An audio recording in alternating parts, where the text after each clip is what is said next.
সেদিন একটা অসহায় পিতা আমার দিকে তাকিয়ে খুব রেগে যেয়ে বলেছিল আমরা যে গেমগুলো খেলি সেই গেমগুলো আমাদের জীবনটা নাকি নষ্ট করে দিচ্ছে।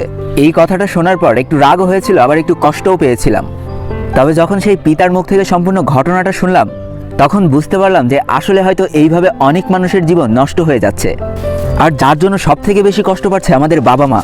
দেখো, অনেকটা সময় তো আমরা গেম প্লে আর ইভেন্টের ভিডিও দেখে নষ্ট করি, আজকে না হয় কয়েকটা মিনিট এই ভিডিওটা দেখে নষ্ট করি। তো বেশি ব্যাকপ্যাক না করে ছোট একটা ইন্ট্রো দিয়ে আজকের ভিডিও শুরু করা যাক। আমি আর আমার বন্ধু ফ্রি ফায়ার গেমটা নিয়ে আলোচনা করতে করতে বাসায় আসছিলাম। আমরা দুইজন তো একই সাথে গেমটা খেলি, তাই ওকে আমি বলছিলাম যে আজকে কখন থেকে খেলা শুরু করবি। আমার বন্ধু আবার গেমের পিছনে বেশ ভালোই টাকা খরচ করে, তাই আমি আবার ওকে বলছিলাম যে নতুন কোবরা ইভেন্ট আসছে, কত টাকা খরচ করবি দোস্ত, মোটামুটি ভালো টাকা তো লুটে নেবে। ঠিক এমন সময় ওই মুরব্বী রিক্সাওয়ালাটা একটু মাথাটা ঘুরিয়ে আমাদের কাছে জিজ্ঞাসা করলো যে বাবা, তোমরা যে গেমটা খেলো সেই গেমটা খেলতে গেলে কি কথা বলা লাগে? তো আমি বললাম হ্যাঁ আঙ্কেল, এই গেমটা খেলতে গেলে বেশ কথা বলা লাগে, যত কথা বলা যায় তত এই গেমটার মজা নেওয়া যায়। তারপরে সেই রিক্সাওয়ালাটা আবার আমার কাছে জিজ্ঞেস করলো যে এই গেমটার পিছনে কি টাকা খরচ করতে হয়? তো আমি বললাম হ্যাঁ আঙ্কেল, যদি ইচ্ছা করা হয় তাহলে এই গেমটার পিছনে প্রচুর টাকা নষ্ট করা যায়। তখন সেই রিক্সাওয়ালাটা একটু রেগে গিয়ে আমাদের দিকে তাকিয়ে বললো যে বাপ, তোরা যে গেমটা খেলছিস সেই গেমটা যে তোদের জীবনটা ধ্বংস করে দিচ্ছে, তোরা কি তা বুঝতে পারিস? আমার খুব কষ্ট লেগেছিল, তাই আমি আঙ্কেলের কাছে জিজ্ঞেস করতে বাধ্য হই যে কেন আপনি আমাদের দুজনকে এইভাবে বকলেন। তখন বলতেছে বাবা, কিছু মনে করো না, আমার না একটা ছোট্ট বাচ্চা ছিল, ওর যখন 4.5 বছর বয়স ছিল তখন ওর মা আমাদের দুইজনকে ছেড়ে চলে যায়, আমাদের সংসার আর করেনি। তারপর থেকে যে কতটা কষ্ট করে ওকে আমি মানুষ করেছি তার কি বলবো। প্রথম দিকে শরীরে জোর ছিল, রাজমিস্ত্রির কাজ করতাম, বেশ ভালো টাকা ইনকাম করতে পারতাম, আর আমি সবসময় চাইতাম আমার ছেলে যেন মানুষের মতো মানুষ হয়, তাই তার পড়াশোনার দিকে খুব জোর দিতাম। আমার একটাই স্বপ্ন ছিল আমার সন্তান যেন একটা বড় অফিসার হয়। সৃষ্টিকর্তার কাছে আমি যা চেয়েছি সৃষ্টিকর্তা আমাকে তাই দিয়েছিল। আমার সন্তানের ব্রেন যে এত ভালো ছিল বাবা, সে আর কি বলবো। ছোটবেলা থেকে মা হারা ছেলেটা আমার সবসময় চেষ্টা করতাম মার অভাবটা পূরণ করার। সে আমার যত কষ্ট হোক, সারাদিন কত পরিশ্রম করেছে আমার সন্তানটাকে একটু মানুষের মতো মানুষ করার জন্য। বিশ্বাস করো, বড় ওয়ান ছোট ওয়ান প্রত্যেকটা ক্লাসে আমার সন্তানের রোল 1, 2, 3 এর মধ্যে থাকতো। যখন বছর শেষে রেজাল্ট দিত আমি তো কিছু বুঝতাম না, পাড়ার ছেলে মেয়েদের দেখাতাম, সবাই বলতো আমার ছেলে নাকি পুরো ফাটাই দিয়েছে, অনেক ভালো রেজাল্ট করেছে। এই কথাটা যখন শুনতাম তখন গর্বে আমার বুকটা ফুলে উঠতো।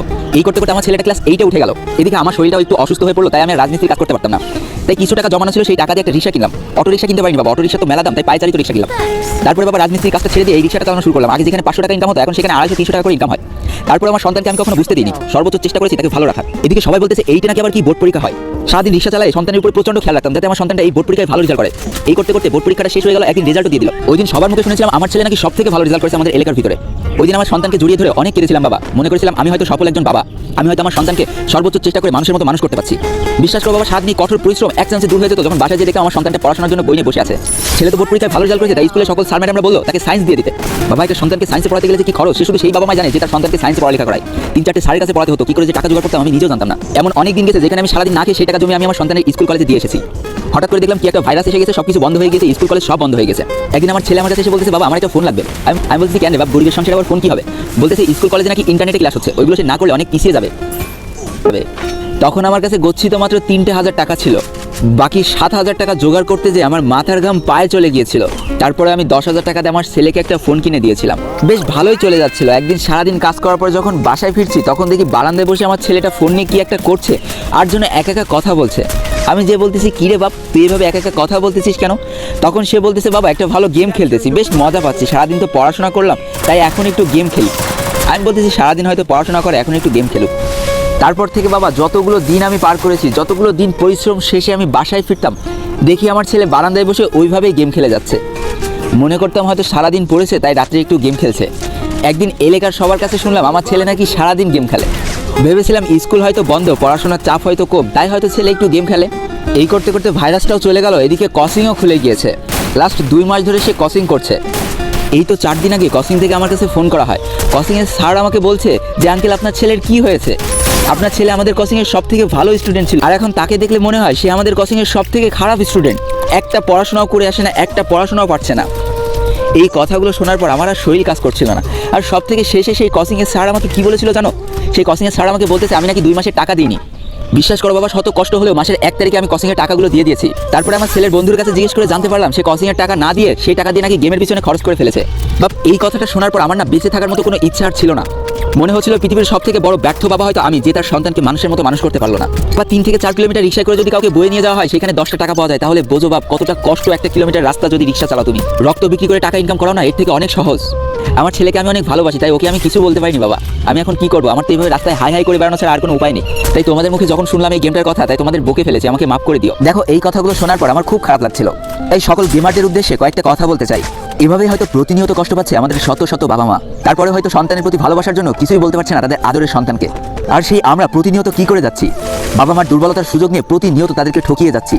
বিশ্বাস করো, এতে আমাদের বাবা মাকে ঠকানো হচ্ছে না, বরং সব থেকে বেশি ঠকাচ্ছি নিজেরা নিজেদেরকে। আজকে তোমরা টপ আপ করছো বলে কয়েকটা বন্ধু হয়তো তোমাদের দিকে হাতে তালি দিচ্ছে আর বলছে দেখ এই ছেলেটা সব ধরনের ড্রেস নিয়ে নিচ্ছে, কিন্তু তোমরা এটা কি খেয়াল করে দেখেছো যে তুমি তোমার বন্ধুদের খুশি করতে যে বাবা মাকে কষ্ট দিয়ে ফেলছো?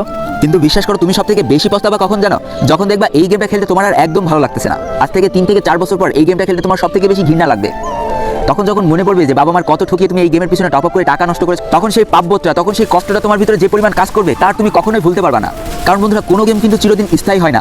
এই গেমটা আজকে তোমার কাছে সব থেকে বেশি ভালো লাগছে, একদিন দেখবা এই গেমটা তোমার কাছে সব থেকে বেশি খারাপ লাগছে। কিন্তু মাঝখান থেকে এই গেমের পিছনে যে তুমি 3 থেকে 4 বছর সময় নষ্ট করবা, সেই সময়টা তুমি কোনোদিনও ফিরে পাবা না। ততদিনে দেখতে পারবা তোমার জীবন থেকে বেশ কয়েকটা বছর হারিয়ে ফেলেছো, যেই বছরের ঘাটতি তুমি আর সারা জীবনেও তুলতে পারবা না। দেখবা সেদিনও সেই বন্ধুগুলো তোমাকে টপ আপ করা দেখে যারা তালি দিত, তারা আজও তোমার অসহায় অবস্থা দেখে তালি বাজাচ্ছে। তোমরা না তোমাদের লোল ভাইকে ভালোবাসো? বিশ্বাস করো, তোমাদের এই লোল ভাইয়ের গেমের জন্য জীবনে কোনো ধরনের প্রভাব পড়েনি। না তার পড়াশোনায় খারাপ হয়েছে, না তার বাবা মা কষ্ট পেয়েছে, না তার চারপাশের মানুষ তাকে খারাপ বলেছে। গেমটাকে বন্ধুরা আমি ভালোবাসার অবস্থান থেকে নিয়েছি, গেমটাকে আমার নেশায় পরিণত করিনি। আজকে আমার কথাগুলো তোমার কাছে হয়তো জ্ঞানের বাণী বলে মনে হতে পারে, কিন্তু 3 থেকে 4 বছর পরে মনে হবে ইস, ওই দিন যদি লোল ভাইয়ের কথাগুলো মেনে চলতাম তাহলে আজকে আমার এই খারাপ পরিস্থিতির সৃষ্টি হতো না। তাই আজকে সকলে মিলে আমরা একটা শপথ করবো, প্রথমে আমাদের একটা ভালো মানুষ হতে হবে, তারপরে যে ভালো একটা গেমার হতে পারবো, ভালো একজন জাতিতে পরিণত হতে পারবো, ভালো একজন ছাত্র হতে পারবো। আর তারপরেও যদি মনে হয় আমি সবকিছু ঠিক রেখে অবসর টাইমে গেম খেলছি এবং তারপরেও আমার বাবা মা আমাকে বকছে, তাহলে তোমার বাবা মার সাথে আমি নিজে কথা বলবো, তাদেরকে আমি বোঝাবো যে গেম খেলাটা কোনো অপরাধ না। তাই বন্ধুরা, আজকের ভিডিওটা এই পর্যন্ত ছিল। ভিডিওটি ভালো লাগলে অবশ্যই একটা লাইক করে ফেলো, কমেন্ট করো, বন্ধুদের কাছে শেয়ার করে দিও। আর